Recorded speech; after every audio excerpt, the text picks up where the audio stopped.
Two cold case murders continue to haunt two cities in the metro. Now Santa Fe police are leaving no stone unturned to solve the brutal crimes, and they have sent every single piece of evidence from every single case they've investigated to the state crime lab.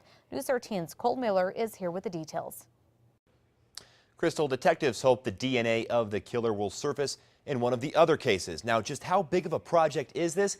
Well, the number of items being sent up is in the thousands.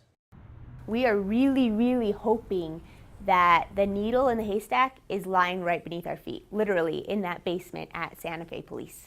They know this is a massive project, but Santa Fe police hope it will pay off. The brutal rape and murder of Susan Laporte in 1985 is the driving force behind it all. She was strangled to death and left in a Santa Fe arroyo. Maria Padilla, also raped and strangled that same year, was left on a bosque trail in Albuquerque. DNA from the same suspect links the cases. And for decades, detectives have been looking for their killer.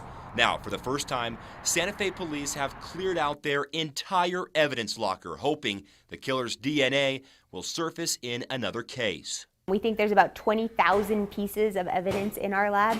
Anything that had to do with a violent crime, possible rape, anything that could have DNA on it, we swabbed and resubmitted to the lab. It's all to be sent up to the state crime lab. It's not the first time Santa Fe has taken such a drastic approach to solving the cold case.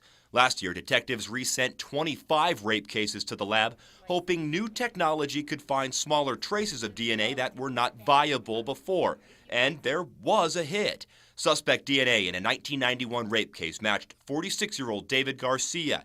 His DNA was in a national database after a 2012 assault arrest.